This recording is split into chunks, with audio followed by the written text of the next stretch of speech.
Thank you. I'm Rebecca Bauman in the Department of Foreign Languages, and I got roped into this because I'm new. Um, but I'll be pretty brief. Generally, we had a very positive response.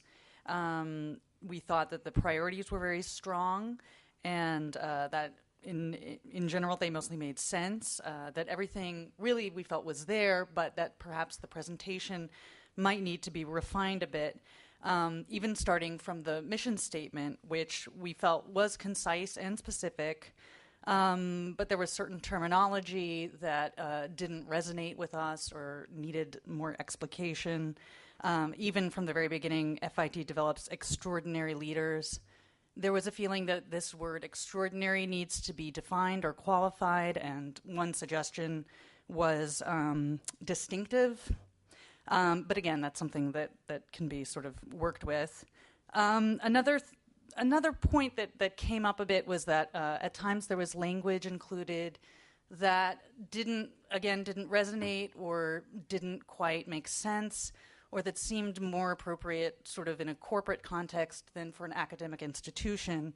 And some terms that just for us kind of didn't work were magnet and incubator. So those again we'll be writing up in our notes. We really liked the vision and the goals. We liked the fact that inclusive was there as a way of talking about diversity, and in a way describing diversity in a way that's more inclusive than just diversity. And so that was a term we felt strongly about. In terms of the core values, we again had a very positive response.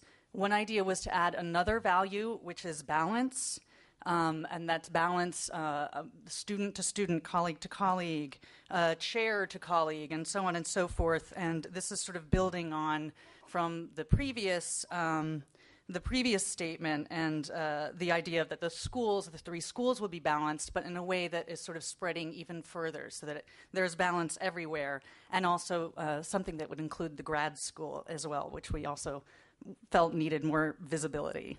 And then finally, there were just some ideas that we liked that came up that we were very positive about. We really liked the idea of creating an international alumni association, of having more shared space where faculty and students and staff can interact and come into contact. And we concluded our discussion with a talk about the real need for more faculty space in terms of creating some sort of, we don't want to use the word lounge, but some sort of space that would foster interaction amongst faculty, that would be a very free and open space where people can come in and out and sort of sit and share ideas and think creatively together in a way that we often aren't able to do in sort of the hustle and bustle of our regular movements around the campus. And that's pretty much it. Thank you.